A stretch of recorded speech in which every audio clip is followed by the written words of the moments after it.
My name is Anwar Fadil, and the story I'm about to share will challenge everything you believe about life, death, and what lies beyond. For months, I've wrestled with whether to make this public, knowing the implications it would have not only for my life, but for countless others who share the faith I once held dear. But there comes a point when the weight of truth becomes too heavy to bear in silence, when the responsibility to speak overshadows the comfort of remaining quiet. I am, or rather was, a respected member of my Muslim community in Bradford, England. My father, a Palestinian immigrant, had raised me with an unwavering dedication to Islam, ensuring I memorized substantial portions of the Quran by the age of 12. My mother, whose family had come from Pakistan, supplemented my religious education with rich traditions and cultural understanding that made our faith more than just a set of rules. It was our very way of life. By my early 30s, I had established myself as a successful civil engineer, married to my beloved wife, Amira, and blessed with 3 beautiful children. Our home was a center of community life, hosting regular Quran study circles and serving as a gathering place for friends and family during Ramadan. I was known for my detailed knowledge of Islamic jurisprudence and had even published several articles in local Islamic journals about the compatibility of modern science with Quranic teachings. But everything I thought I knew, everything I had built my life upon, was about to be challenged in ways I could never have imagined. It happened on August 15th, what had begun as an ordinary Tuesday afternoon. The memory of that day remains crystal clear in my mind, as if it were preserved in amber, every detail etched with supernatural precision. The late summer sun was streaming through our kitchen windows, casting long shadows across the granite countertops. I had just finished Asr prayer and was looking forward to a quiet evening with my family. Amira had prepared grilled sea bass, one of my favorites, seasoned with sumac and served with fragrant saffron rice. The children were at their Islamic after-school program, and the house was peaceful, filled only with the gentle hum of the air conditioning and the distant sound of traffic from Bradford's busy streets. I remember the warmth of the sunlight on my face as I sat down to eat, the way the crystal glass of water caught the light and scattered tiny rainbows across the table. The call to prayer from the nearby mosque still echoed in my mind, its familiar cadence a reminder of the spiritual framework that had guided every aspect of my life. I had just finished reviewing some architectural plans for a new community center our mosque was planning to build, and my mind was still occupied with thoughts of prayer rooms and ablution areas. Taking a bite of the perfectly cooked fish, I savored its delicate flavor, grateful for this moment of tranquility in an otherwise busy day. But in an instant, everything changed. A sharp pain in my throat. A fishbone had become lodged there, refusing to go down or come up. Initially, I wasn't particularly concerned. It wasn't the first time I'd encountered a fishbone, and I reached for my glass of water, expecting to wash it down easily. But something was different this time. The bone seemed to shift and dig deeper with each attempt to swallow. Panic began to rise in my chest as I realized I couldn't breathe properly. The kitchen around me started to take on a dreamlike quality, the familiar space suddenly seeming strange and distant. I stumbled to my feet, knocking over my glass of water in the process. The sound of it shattering on the floor seemed to come from very far away. My medical training from a first aid course kicked in, and I tried to perform the Heimlich maneuver on myself using the back of a chair, but my movements were becoming increasingly uncoordinated. The edges of my vision began to darken, and a curious numbness spread through my limbs. I fumbled for my phone, trying to dial emergency services, but my fingers wouldn't cooperate. The last thing I remember was the feel of the cold tile floor against my cheek and a desperate prayer, "Ya Allah, help me." What happened next would shake the very foundations of my faith and understanding of reality. But before I describe the experience that changed everything, you need to understand who I was before that moment. A man deeply rooted in his faith, respected in his community, and absolutely certain about the nature of God, death, and the afterlife. I had spent countless hours studying Islamic teachings about death and what comes after. I knew about the questioning angels, Munkar and Nakir, who would come to the grave. I could recite from memory the Quranic descriptions of paradise and hell, and I had always found comfort in what I thought was absolute certainty about what awaited believers and unbelievers. I had engaged in many discussions with Christian colleagues over the years, always maintaining what I believed was a respectful but firm stance on the truth of Islam. I would acknowledge Jesus, or Isa as I knew him then, as a great prophet but firmly reject any notion of his divinity.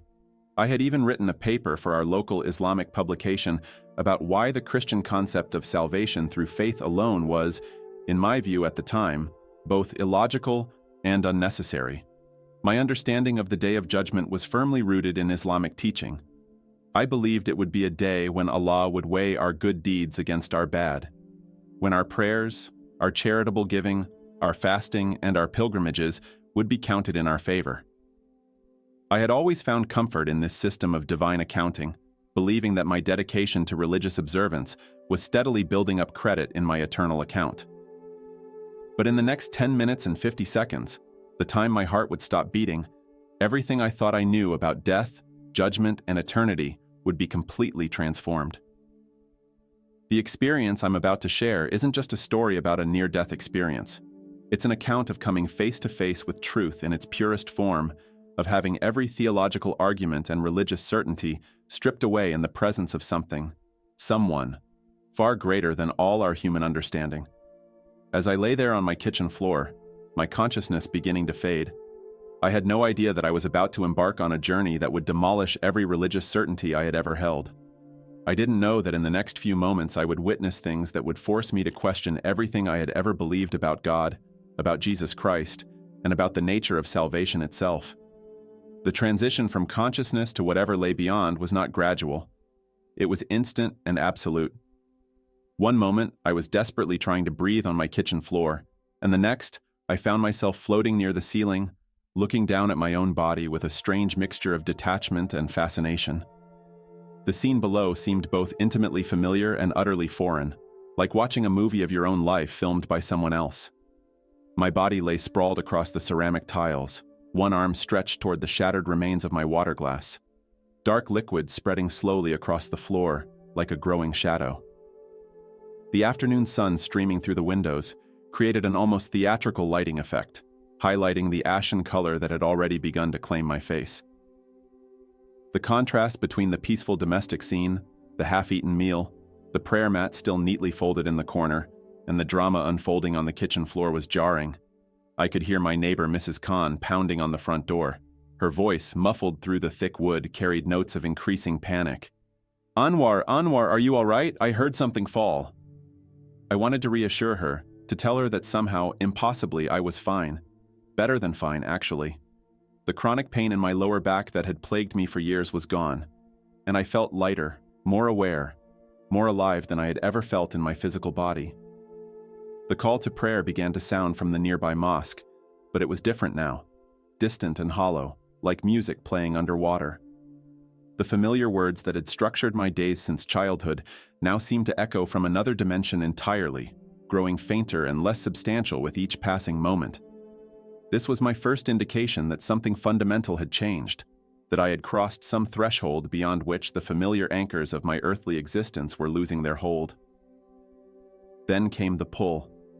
Gentle at first, like the tug of a breeze on a leaf, then growing steadily stronger until it became an irresistible force drawing me upward.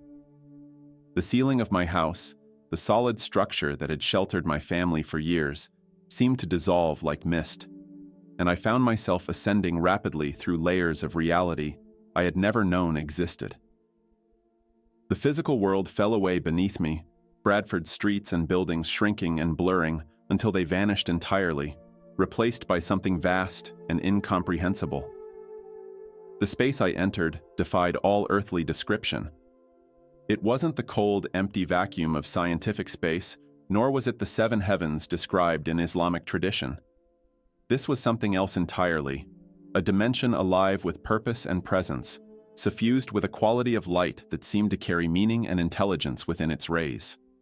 The closest I can come to describing it is to say it was like being immersed in living light, every photon charged with consciousness and intent. As my journey continued, I began to notice other souls, countless numbers of them, moving in various directions through this vast expanse. Some were ascending like me, while others were descending into depths I couldn't fathom. Each soul seemed to carry its own light, some bright and clear, others dim and troubled. The sight filled me with equal measures of awe and terror. Where were the angels Munkar and Nakir? Where was the questioning of the grave that I had been taught to expect and had prepared for all my life? Everything I had believed about the afterlife was being challenged by what I was witnessing. The souls around me were diverse beyond imagination. I could somehow sense that they came from every nation, tribe, and tongue that had ever existed on Earth.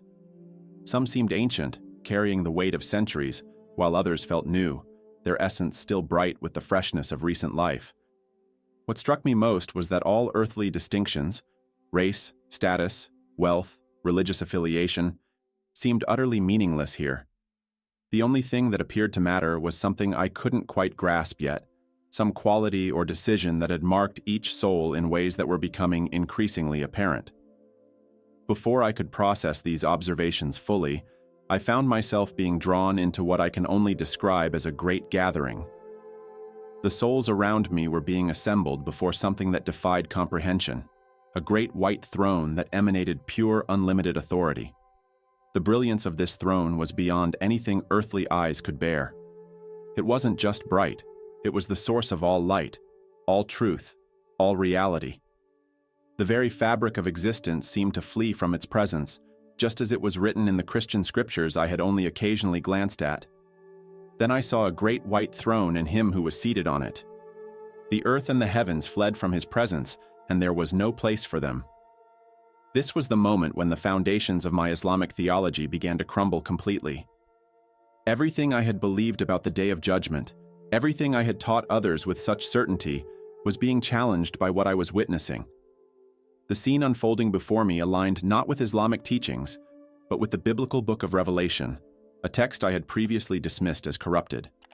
I watched in astonishment as books were opened, massive volumes that seemed to contain every deed, every thought, every intention of every soul that had ever lived. The level of detail was staggering. Nothing was hidden, nothing was forgotten. Every secret thought, every private moment, every hidden motivation was exposed in perfect clarity.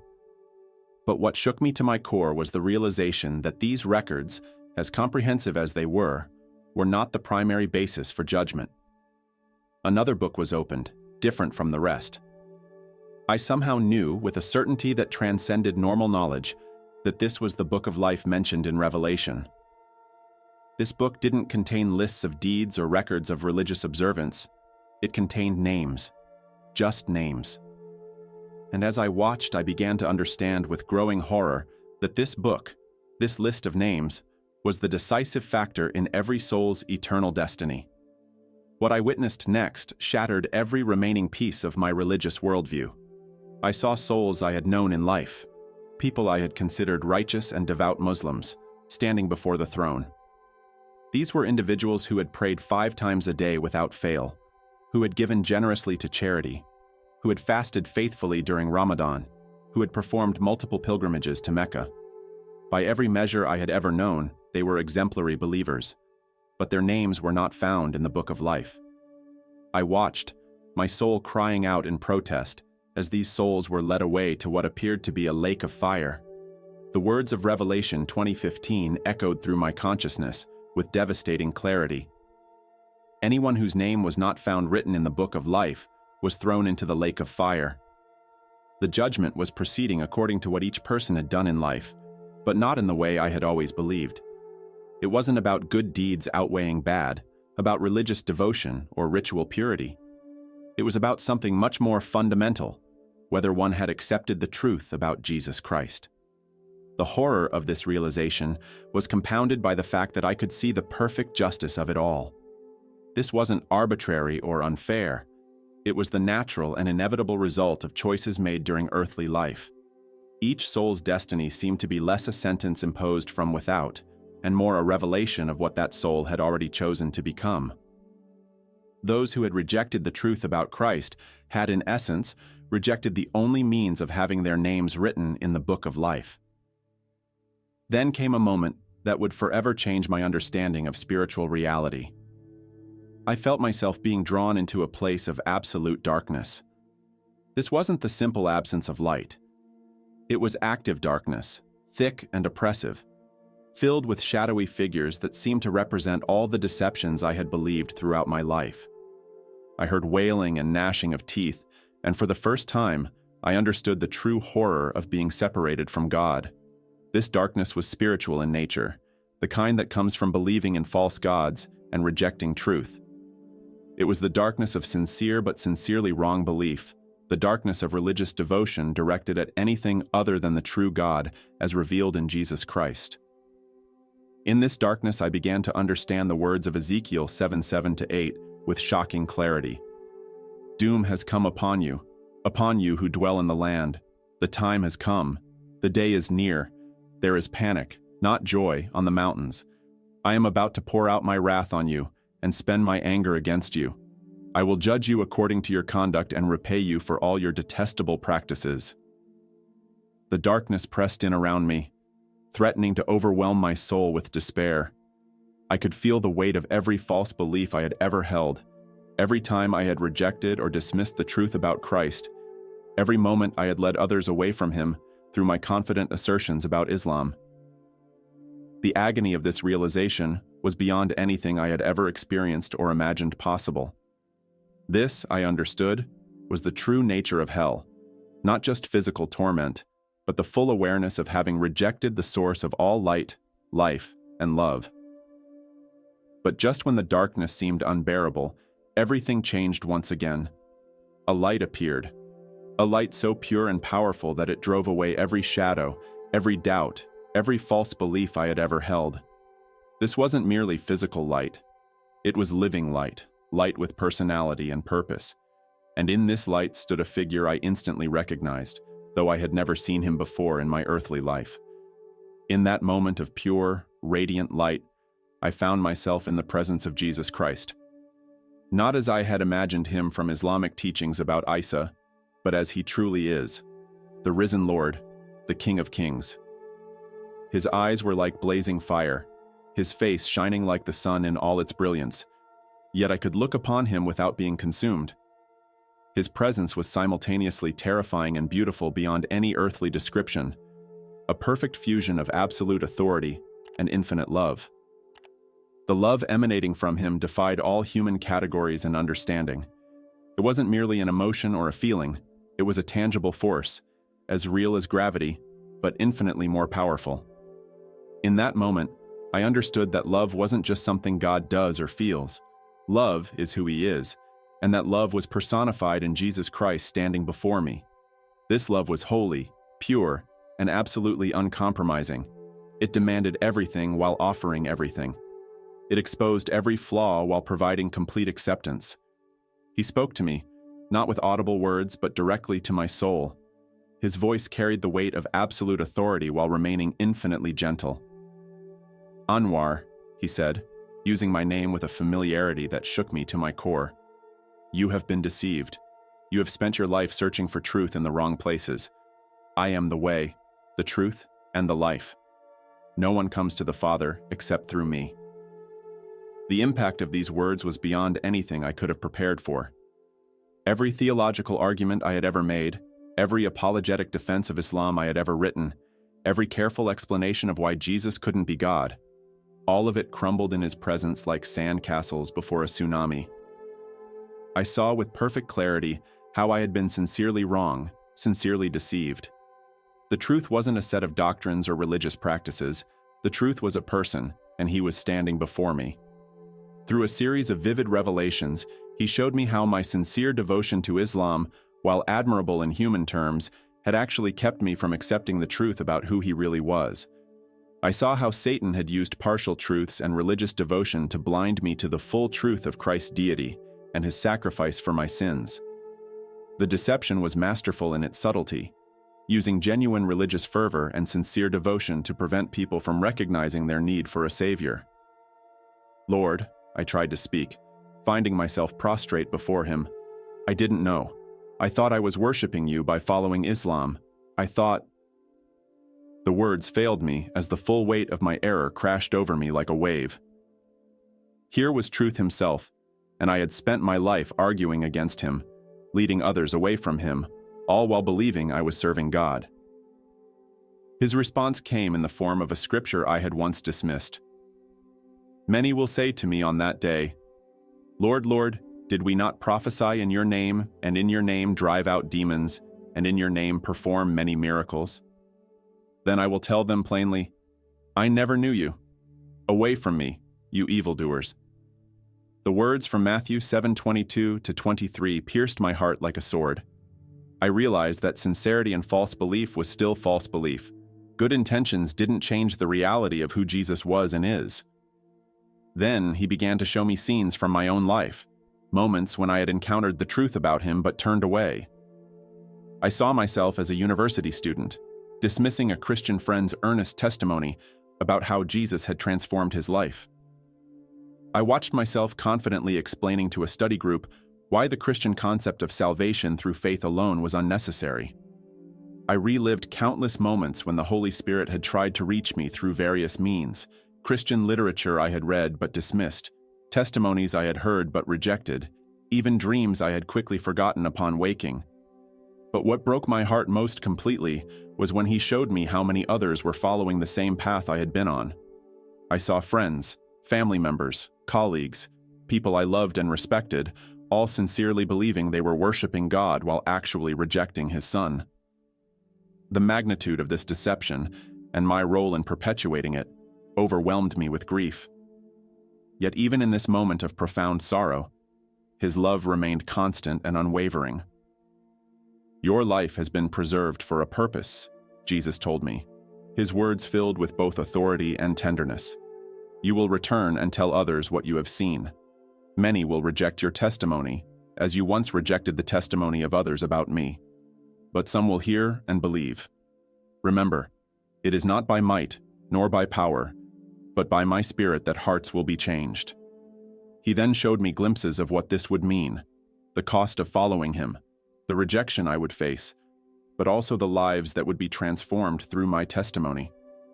I saw people I knew, and many I didn't, coming to understand the truth about Jesus Christ through my story.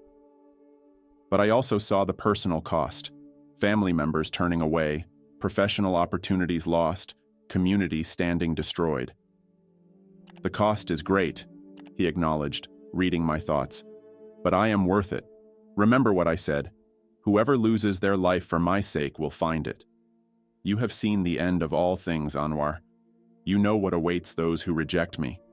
Will you now stand silent?" I wanted to stay in his presence forever, basking in that perfect love, but I felt myself being drawn back. The sensation was similar to being pulled underwater. Everything became muffled and distant. His final words echoed in my consciousness. "Remember, Anwar, I am with you always, even to the end of the age." The return to my body was jarring and disorienting. I gasped for air, coughing violently as the fishbone finally dislodged itself. Mrs. Khan was still pounding on my door, and I could hear sirens in the distance. According to the clock on my wall, only 10 minutes and 50 seconds had passed since I had lost consciousness, but everything had changed. The reality of what I had experienced burned in my soul with an intensity that made every other certainty in my life pale in comparison.